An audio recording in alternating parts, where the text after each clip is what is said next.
Մեր երկրի տարածքով կանցնեն միջազգային երկաթուղիներ, մայրուղիներ, խողովակաշարեր,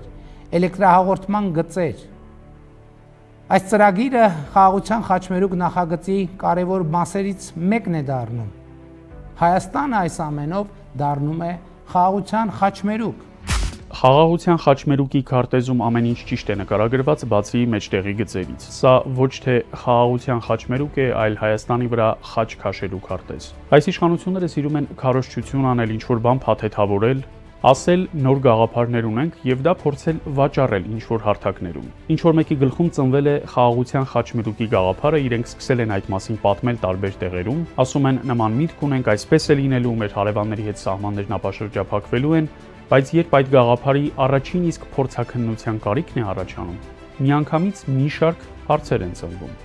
Փորձագիտական շրջանակներում առկա գլխավոր հարցը հետևյալն է. արդյոք Հայաստանն ունի տարածաշրջանում խաղաղություն ապահովելու ռեսուրս։ Եվրոպացի փորձագետները մեզ ասում են, որ մենք Արցախն ու այլ տարածքներ ենք կորցրել, կանգնած ենք Սյունիքը կորցնելու վտանգի առջև։ Պատրաստ չենք մեր սեփական անվտանգությունն ու խաղաղությունն ապահովելու։ Այդ դեպքում ինչպես ենք ուզում խաղաղություն վաճառել ամբողջ տարածաշրջանին։ Դրա ռեսուրսը Հայաստանը չունի։ Փաշինյանի կառավարության ներկայացրած այդ ծրագիրը կարող էր գործել, եթե դրան կողմ լինեին Ադրբեջանը, Թուրքիան, Ռուսաստանը, Վրաստանը, Իրանը, այսինքն բացի Հայաստանից բոլորը, բայց բոլորն էլ հասկանում են, որ սա տարածաշրջանի քաղաքական օրակարգ չէ, եւ եթե նույնիսկ կա տարածաշրջանում խաղաղություն ստեղծելու քաղաքական օրակարգ, դրա մատակարարն այսօր արդեն Հայաստանը չէ։ Մինչև 44-օրյա պատերազմում մեր պարտությունը Հայաստանն այո տարածաշրջանի անվտանգության հիմնական երաշխավորներից մեկն էր։ Մենք եղել ենք անվտանգություն արտադրող եւ ոչ թե սպառող երկիր, բայց հիմա մենք անվտանգություն սպառող երկիր ենք։ Մեզ բոլորն ուզում են գալ եւ օգնել, բայց բոլորը միասին չեն կարողանում օգնել, որ այս կործանարար ընթացքից դուրս գանք։ Հետևաբար մենք ինչպես ենք սպասարկելու ոչ միայն մեր, այլև ընդհանրապես տարածաշրջանի խաղաղության օրակարգը։ Դրա ռեսուրսը չկա։ Այն ինչն առաջարկում են որպես խաչմերուկ, շատ կետերով հակասության մեջ է մտնում տարածաշրջանում ավելի ուժեղ դիրքեր ունեցող երկրների շահերի հետ։ Նույն Թուրքիան եւ Ադրբեջանը բնականաբար Հայաստանն իրենց համար դիտարկում են որպես միջանցք, միմյանց հետ չվերահսկվող կապ իրականացնելու համար, սակայն որևէ կերպ Հայաստանը չեն դիտարկում որպես նմանատիպ միջանցք Իրանի համար։ Ամերիկայի Միացյալ Նահանգների Չինաստանին դիմակայելու մասին է։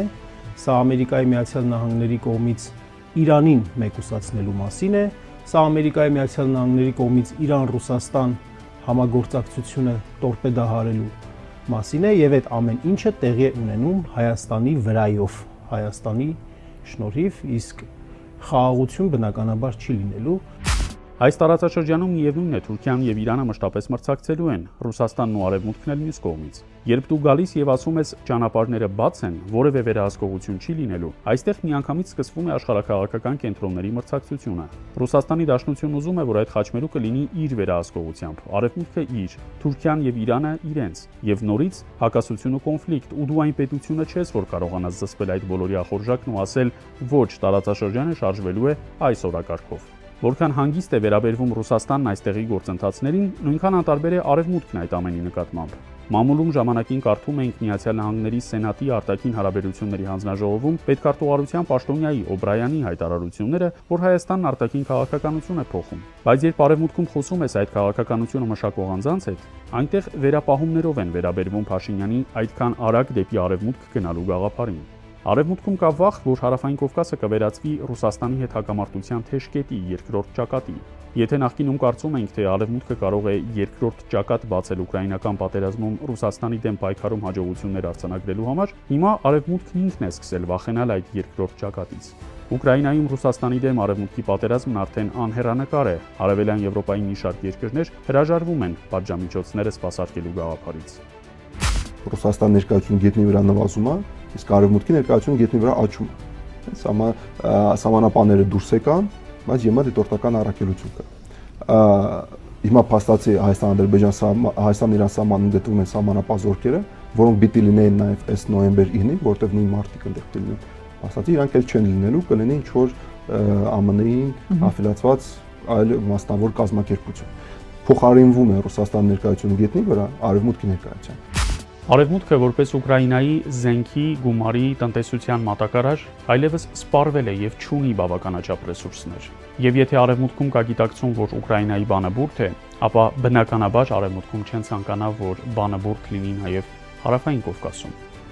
Որոշիր, հարգելի քաղաքացի, թե որ երեսն է ճիշտ։